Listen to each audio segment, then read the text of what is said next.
मैं अपनी बात पर आता हूं और मीडिया की नैतिकता के बारे में कुछ बात करने की कोशिश करूंगा। मैं मायावती बहन मायावती जी का फॉलोअर हूं, तो अपनी बात को लिख के लाया हूं ताकि कुछ छूट ना जाए, कुछ अनर्गल ना कह जाऊं। वर्तमान समय में मीडिया हम पर हावी है, इस बात को कोई झुटला नहीं सकता और इस बात को भी कोई नहीं झुटला सकता कि मीडिया पर बाजार हावी है। और जहां बाजार हावी होता है वहां नैतिकता के प्रश्न खड़े होना स्वाभाविक है। हालांकि यह भी सच है कि प्रत्येक व्यवसाय के अपने सिद्धांत होते हैं, मूल्य होते हैं, मर्यादा होती है, नैतिकता का ख्याल भी रखा जाता है। यह स्थिति लगभग प्रत्येक प्रोफेशन के साथ है और जहां इन मर्यादाओं को, जहां इन नैतिकता के सीमाओं को हम लांघते हैं वहां दिक्कत खड़ी होती है, वहां प्रश्न चिन्ह खड़े होते हैं। जैसे ही हम तय सिद्धांतों से हटते हैं, मर्यादा को लांघते हैं, तब स्वाभाविक तौर पर नैतिकता के प्रश्न खड़े होते हैं। यही आज मीडिया के साथ हो रहा है। मीडिया के समक्ष नैतिकता के अनेक प्रश्न खड़े हैं, नैतिकता के रूप में अनेक प्रश्न खड़े हैं। स्वामित्व का प्रश्न है, भ्रष्टाचार का प्रश्न है, मीडिया संस्थानों में काम करने वाले पत्रकार मित्रों के शोषण का, स्वाभिमान का और उनकी स्वतंत्रता का भी प्रश्न है, वैचारिक पक्षधरता का भी प्रश्न है, भारतीय भाव को त्रोहित करने का भी प्रश्न है। इन प्रश्नों के कारण उत्पन्न हुआ सबसे बड़ा प्रश्न है विश्वसनीयता का प्रश्न। यह सब प्रश्न उत्पन्न हुए पूंजीवाद के उदर से। हम जानते हैं कि पूंजी को जो संभाल नहीं सकता वो पूंजी के दुष्प्रभावों के गिरफ्त में आ ही जाता है। सामान्य सा फलसफा है कि बड़े लाभ के लिए बड़ी पूंजी का निवेश किया जाता है और आज अखबार चैनल चलाना कितने बड़ी पूंजी का काम है, यह हम सब जानते हैं। यानी मौजूदा दौर में मीडिया पूंजी का खेल हो गया है। एक समय में पत्रकारिता के व्यवसाय में पैसा बाय प्रोडक्ट था, जैसा कि पूर्व वक्ताओं ने भी ये बात कही कि पैसा बाय प्रोडक्ट था। लेकिन उदारीकरण के बाद मीडिया का रंग ऐसा बदला कि जो बाय प्रोडक्ट था अब वही मुख्य प्रोडक्ट हो गया है। और धन्ना सेठों ने जो खबरें थीं उनका ही व्यवसायीकरण कर दिया है और 2009 में हमारे सामने पेड न्यूज़ के रूप में वो सब खुलासा होता है कि कैसे खबर के बदले, पैसे के बदले खबर छपती है।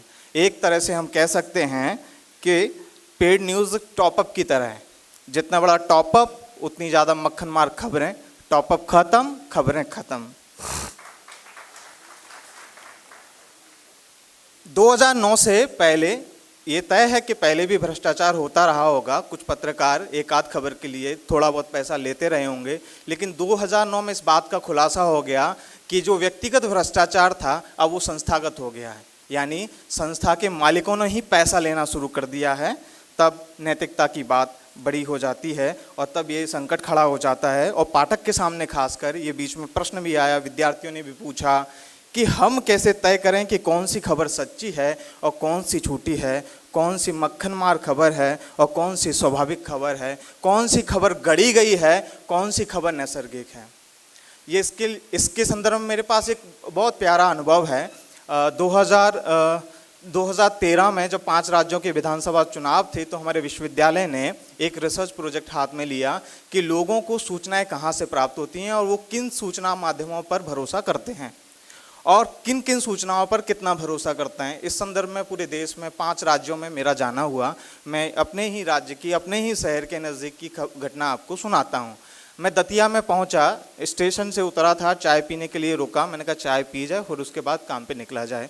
मैं चाय पीते पीते ज़रा देख रहा था, मैंने देखा कि एक व्यक्ति 5-6 अखबार खोल के बैठा हुआ है और एक बारी बारी से एक को पढ़ रहा है। मैंने कहा ये बंदा तो अपने काम का है, क्योंकि अपने को तो ऐसे ही लोग चाहिए जो अखबार पढ़ रहे हो, टीवी देख रहे हो। उन्हीं से तो पूछूंगा कि भाई कौन सी खबर तुमको, कौन सा अखबार पढ़ते हो, किस पे कितना भरोसा है। मैंने उससे पूछा, मैं गया उसके पास, मैंने कि तुम बड़े जानकार लगते हो, क्या मीडिया में काम करते हो? क्योंकि मीडिया के लोगों को ज़्यादा अखबार पढ़ने पड़ते हैं, क्योंकि उनको तय करना है कि आज क्या एजेंडा लेना है और क्या खबर छूटी, क्या खबर बनानी है। तो उसने कहा नहीं मैं मीडिया में नहीं हूँ, मैं ऐसे ही अखबार पढ़ रहा था। मैंने कि तो इतने सारे अखबार पढ़ने की क्या आवश्यकता है, 1 या 2 बहुत से बहुत। बोला नहीं मेरे को समझ में नहीं आता, क्योंकि हर अखबार में एक ही खबर अलग अलग दृष्टिकोण से छपी होती है। तो मित्रों, एक ही खबर को, एक ही घटना को, उसकी वास्तविकता, उसकी सच्चाई को जानने के लिए आज 5 अखबार पढ़ने की आवश्यकता पड़ती है। 5 अखबार टटोलने पड़ते हैं, तब जाके हम उस सच के करीब पहुंच पाते हैं कि वास्तव में घटना क्या थी। खैर, केवल मालिकों की धन लालसा के कारण ही मीडिया की नैतिकता पर प्रश्न नहीं है, बल्कि पत्रकार मित्रों की भूमिका भी है। देखने में आता है कि कुछ पत्रकार राजनीतिक पार्टी के प्रवक्ता की तरह व्यवहार कर रहे हैं। पुरुषोत्तम सर ने उस तरफ इशारा भी किया कि ऑन स्क्रीन ही नहीं बल्कि ऑफ स्क्रीन भी न्यूज़ रूम में वो आपस में राजनीतिक प्रवक्ताओं की भांति संबंधित पार्टी का पक्ष लेते हैं, झगड़ जाते हैं, आपस में झगड़ जाते हैं, नहीं तू झूठ बोल रहा है, तू झूठ बोल रहा है, मैं सही बोल रहा हूँ। कांग्रेस को कवर करने वाला पत्रकार कांग्रेस का पक्ष लेता है और भाजपा को कवर करने वाला पत्रकार भाजपा का पक्ष लेता है, मानो वो भाजपा और कांग्रेस की नौकरी कर रहे हैं। और वामपंथी पत्रकारों की तो और भी ज़्यादा चिंता है और उनकी संख्या भी बहुत ज़्यादा है, तो उनकी खैर बात अलग ही है। हालात ये हैं कि मौजूदा दौर में ये पहली बार ऐसा हो रहा है, शायद आप इस बात को अनुभव कर रहे होंगे कि मौजूदा दौर में मीडिया पर सीधे सीधे उंगली उठ रही है कि ये फला अखबार कांग्रेस का है, वामपंथियों का है, और ये फला चैनल भाजपा का है, आरएसएस का है। ऐसा पहले कभी नहीं हुआ। तो यह किसके कारण हो रहा है? हमारी गलती के कारण हो रहा है, पत्रकार मित्रों या समाचार संस्थानों के मालिकों की जो भी नीति हो उसके कारण हो रहा है, लेकिन ये ठीक नहीं हो रहा और ये पत्रकारिता के लिहाज से भी ठीक नहीं है। देश के इतिहास में यह पहली बार है जब समाज इस तरह से बात कर रहा है और समाचार माध्यमों का इस तरह से समाचार माध्यमों को लेकर इस तरह से बात करना किसी भी सूरत में ठीक बात नहीं, क्योंकि जब पत्रकार किसी संस्थान के बारे में एक धारणा बन जाती है तो फिर वो लाख अच्छी खबर दिखाए, लाख सच्ची खबर दिखाए, लेकिन उस पर एक आम आदमी को संदेह हमेशा रहता ही है कि जरूर इसमें इसका वैचारिक पक्ष भी छुपा हुआ होगा। तो ऐसे में बड़ी दिक्कत खड़ी होती है जब किसी की उसमें भी थोड़ा सा नैतिक होना चाहिए, वो निष्पक्ष उसमें भी नैतिक होना चाहिए, क्योंकि भारत में हम मानते हैं कि इस तरह की पत्रकारिता का भी एक इतिहास रहा है। निष्पक्ष पत्रकारिता संभव न हो कोई बात नहीं, यदि आप निष्पक्ष नहीं रहते तो कोई बात नहीं, लेकिन आपको जब आप कलम अपनी उठाते हैं, माइक अपना उठाते हैं, तो जब विरोधी से सवाल पूछते हैं या विरोधी के पर अपनी कलम या माइक तानते हैं तो इतना ज़रूर ध्यान रखें कि वो विरोधी तक ही सीमित हो और राष्ट्र के विपरीत ना चली जाए, राष्ट्र के ऊपर आपकी कलम न चले, राष्ट्र के ऊपर प्रश्न चिन्ह और उसको संदेह के घेरे में आप न लेके आए, इस बात का ज़रूर ध्यान रखा जाए। किसी का पक्ष लेते समय राष्ट्र की प्रतिष्ठा पर आंच नहीं आनी चाहिए। हमारी कलम से निकल बहने वाली पत्रकारिता की धारा भारतीय स्वाभिमान, सम्मान और सुरक्षा के विरुद्ध न हो, कहने का अभिप्राय इतना सा है कि हमारी पत्रकारिता में भी राष्ट्र सबसे पहले का भाव जागृत होना चाहिए। वर्तमान पत्रकारिता में इस भाव की अनुपस्थिति दिखाई देती है। यदि पत्रकारिता में राष्ट्र सबसे पहले का भाव जागृत हो गया तो आधे से अधिक नैतिकता के प्रश्न अपने आप ही खत्म हो जाएंगे।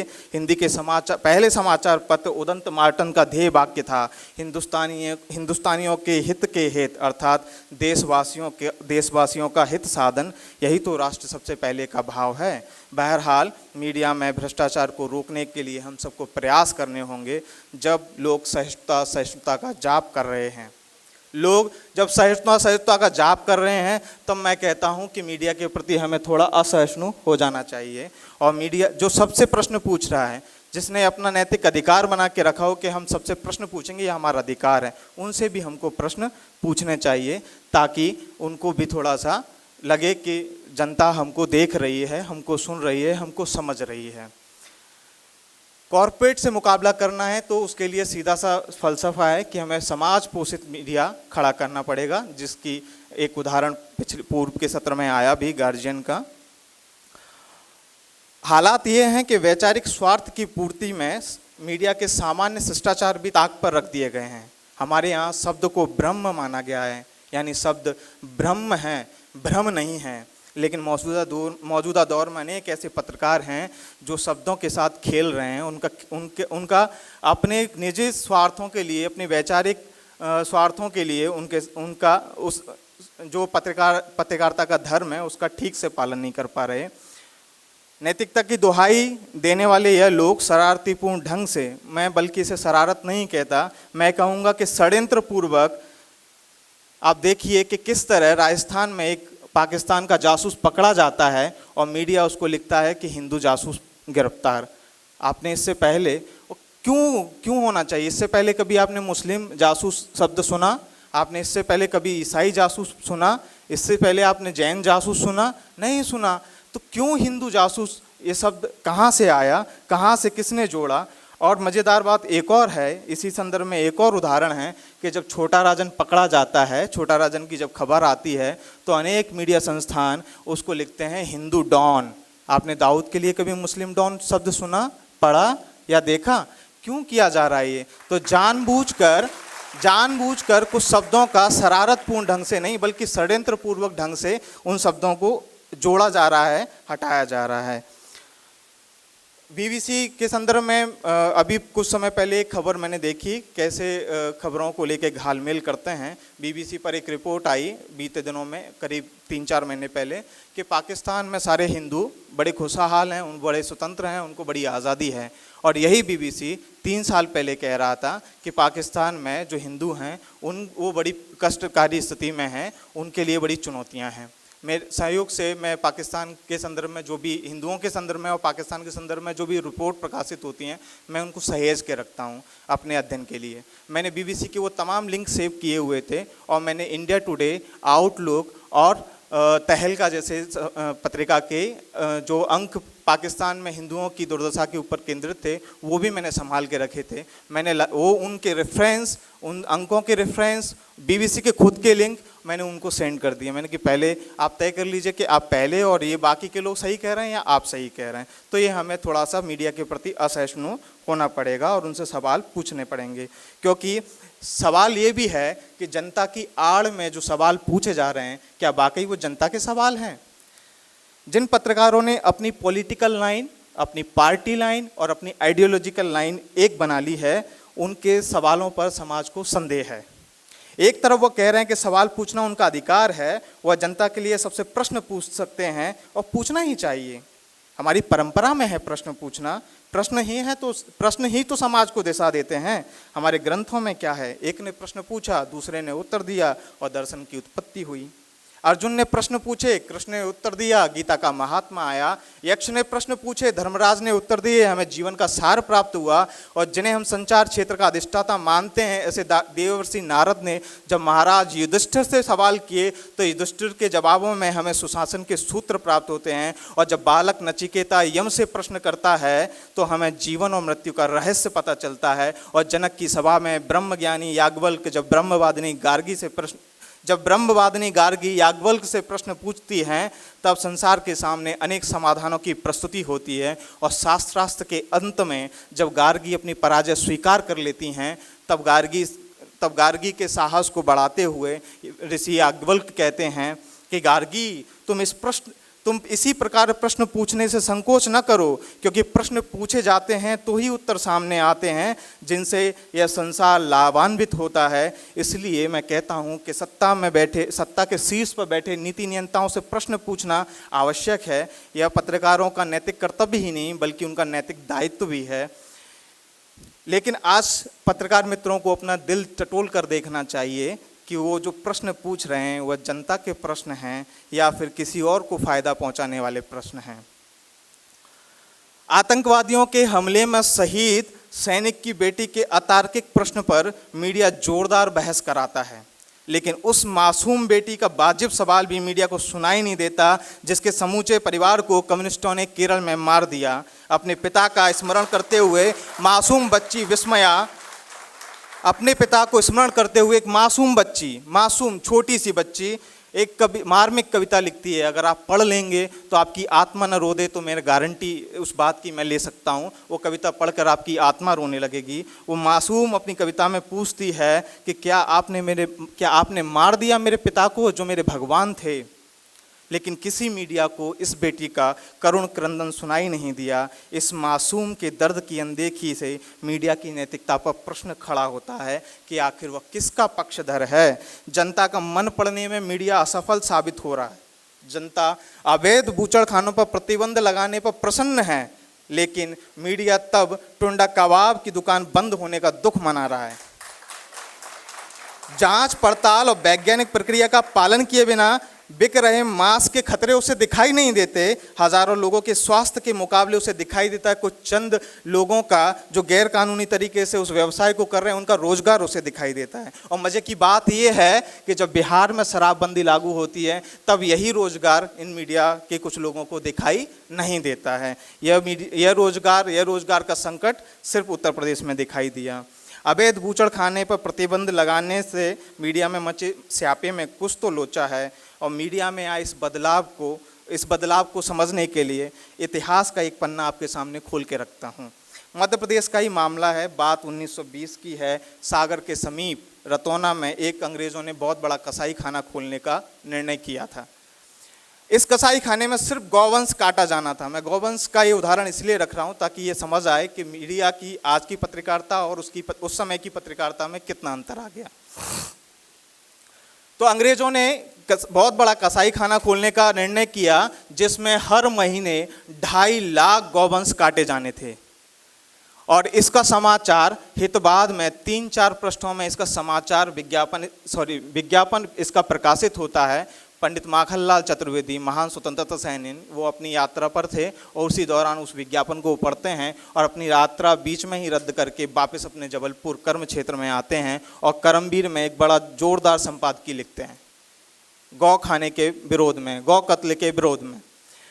और उससे पहले मज़ेदार बात एक और अच्छी बात है, ये हमारे समाज की ताकत को बताने वाली दो किस्से बताता हूँ इसी से जुड़े हुए, कि जब माखनलाल जी लिख रहे थे उससे थोड़े से समय पहले, 1-2 दिन पहले ही जबलपुर से ही एक अखबार प्रकाशित होता उर्दू का दैनिक द ताज, उसके संपादक थे मिस्टर ताजुद्दीन। उन्होंने इस कसाई खाने का विरोध सबसे पहले किया और उसका खामियाजा उठाया। जेल गए, परिवार को भूखों लाले पड़ गए।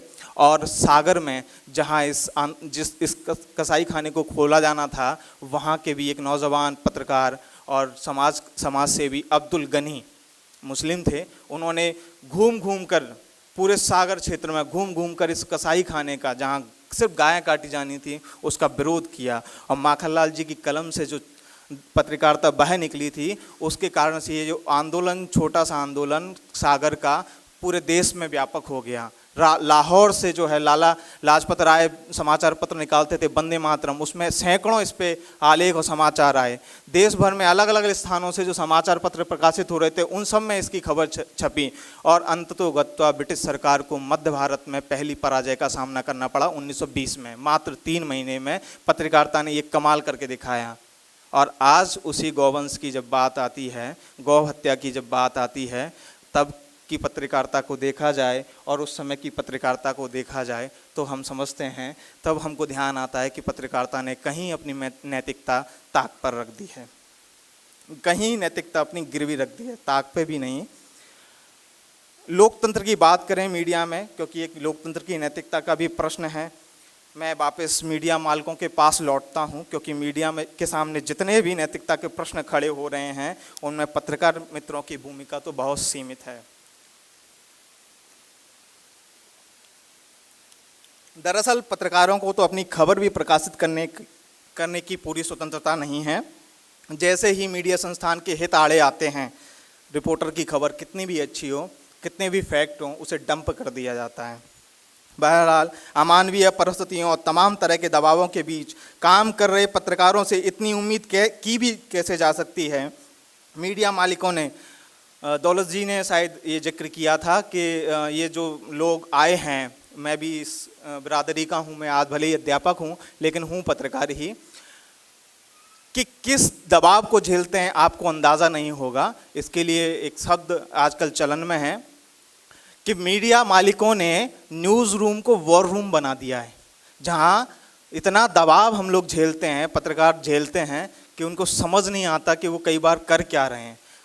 उनसे 8 घंटे की जगह 18 घंटे का काम लिया जा रहा है, एक की जगह 4 लोगों का काम कराया जा रहा है, एक व्यक्ति की जगह 4 व्यक्तियों का काम कराया जा रहा है। इसे सामान्य भाषा में कहेंगे, जो हम सामान्य तौर पर बातचीत करते हैं तो जैसे कहते हैं ना, खून पी रहा है, खून चूस रहा है। तो सुई से खून नहीं चूस रहे पत्रकार मित्रों का, बल्कि सीधे जो है धमनियों में स्ट्रॉ डालकर सीधा चूसा जा रहा है खून। पत्रकार मित्रों को उनके काम के परिश्रम का उचित मूल्य देने की जब बात आती है तो संस्थान वित्तीय संकट का हवाला देने लगते हैं, वित्तीय संकट दिखाने लगते हैं, जबकि कलम के इन्हीं सिपाहियों की मेहनत के दम पर धन्ना सेठों ने अपने अखबार और चैनलों को व्यापक विस्तार दिया है। व्यापक विस्तार ही नहीं दिया है बल्कि साथ में अनेक उद्योग भी विकसित कर लिए हैं, खड़े कर लिए हैं। लेकिन जैसे ही पत्रकारों को पैसा देने की बात आती है, इनकी जेब खाली हो जाती। आज मीडिया के हालात यह हैं कि समाज को सच की रोशनी दिखाने वाले पत्रकारों की जिंदगी में ही भयावह अंधेरा पसरा हुआ है। मीडिया में आंतरिक लोकतंत्र नदारद है, उनके दर्द की सुनवाई कहीं नहीं, प्रबंधन उन्हें जब चाहे नौकरी से हटा देता है। जिस प्रकार आज मुस्लिम समाज की महिलाओं को 3 तलाक दिया जा रहा है, उसी तरह एचआरए से पत्रकार को फ़ोन पहुंचता है कि आज ऑफिस मत आना, नौकरी ख़त्म आपकी आज से। पत्रकार की इन चुनौतियों से सबने मुंह फेर रखा है। 2012 में, सर दिल्ली से हैं, 2012 में महुआ टीवी चैनल के 150 से ज़्यादा कर्मचारियों को हटा दिया गया, लेकिन किसी मीडिया ने समाचार विरोध करना तो दूर, समाचार तक न दिखाया। 2014 में राष्ट्रीय समाचार चैनल P7 अपने कर्मचारियों का वेतन खाकर बंद हो गया। यहाँ काम करने वाले पत्रकार बंधु जब अपने वेतन की लड़ाई लड़ रहे थे, तब शेष मीडिया आंखें बंद करके सो रहा था। और 2013 में नेटवर्क 18 ने अपने कई रिपोर्टर, कैमरा पर्सन और तकनीशियनों को, शायद 300 कर्मचारियों को हटाया था कॉस्ट कटिंग के नाम पर, लेकिन किसी ने कुछ नहीं कहा। और तहलका की एक रिपोर्ट है जिसमें कहा गया कि एचआरए ने इन कर्मचारियों को टर्मिनेशन लेटर देते हुए कहा था कि 10 मिनट में दफ्तर आप छोड़ दीजिएगा। इस सामूहिक बर्खास्तगी पर शेष मीडिया चुप ही रहता है, लेकिन CNN IVN7 के तब के संपादक राजदीप सरदेसाई अपने साथियों को सांत्वना देने की जगह उनके जले पर नमक छिड़कते हुए ट्वीट करते हैं। क्या ट्वीट करते हैं कि चोट और दर्द अकेले ही सहने होते हैं, आपको अकेले ही शोक मनाना चाहिए, गुड नाइट। मीडिया में जैसे ही किसी पत्रकार ने अपनी हक की मांग की, उसे बाहर का रास्ता दिखा दिया। और मजीठिया देने के मामले में ये धन्ना सेठ कितनी धूर्तता कर रहे हैं, यह समझना है तो न्यायालय की पूरी जो प्रोसीडिंग है उसको पढ़ना चाहिए। न्यायालय के सामने ये अपने पत्रकारों से, जो उसके यहाँ नौकरी कर रहा है, उसके पास उस समय कोई विकल्प नहीं है, उससे एक कागज़ पे दस्तखत ले रहे हैं। क्या है वो कागज़ में, क्या लिखा है कि हमको भरपूर पैसा मिल रहा है, हमको बढ़ा हुआ वेतन नहीं चाहिए। न्यायालय के सामने जब ये कागज़ प्रस्तुत किया जाते हैं तो जज उनसे कहता है, मालिकों से, कि दुनिया में ऐसा कोई है क्या जो कहे कि उसे बढ़ा हुआ वेतन नहीं चाहिए। हर कोई बढ़ा हुआ वेतन चाहता है। एक अंतिम बात और कहूँगा कि जवाबदेही पर भी प्रश्न खड़े हैं मीडिया के, कि आज मीडिया बिल्कुल, मैं कहता हूं कि ऐसा नहीं है कि बिल्कुल जवाबदेह नहीं है, लेकिन बहुत कुछ ऐसी बातें हैं कि जिनके प्रति अभी सोचना चाहिए। मीडिया किसी के खिलाफ भी 4 कॉलम की खबर छाप देता है। प्रारंभिक जो सूचनाएं उसे मिली, उनके आधार पर उसने बढ़िया खबर बनाई और 4 कॉलम 6 कॉलम की लगा दी। लेकिन जैसे ही वो खबर झूठी साबित होती है तो उसका सच नहीं दिखाता, उतने ही स्पेस में नहीं दिखाता, पहले तो दिखाता ही नहीं है, बचता है दिखाने से। लेकिन जो आदमी पीड़ित हुआ, जिस आदमी को आपने झूठा बदनाम किया, वो आदमी जब कानूनी कार्रवाई की बात करता है तो आप 4 लाइनें कहीं पे भी पूरे अखबार में छापकर बच निकलते हैं। ये थोड़ा सा सोचना पड़ेगा मीडिया को अपनी नैतिकता के बारे में, तानाशाही प्रवृत्ति के बारे में भी सोचना पड़ेगा, क्योंकि अनियंत्रित मीडिया, जिस तरह अनियंत्रित सत्ता, अनियंत्रित लोकशाही या दूसरी व्यवस्थाएं इस समाज का भला नहीं कर सकती, वैसे ही अनियंत्रित मीडिया भी समाज के हित में नहीं हो सकता।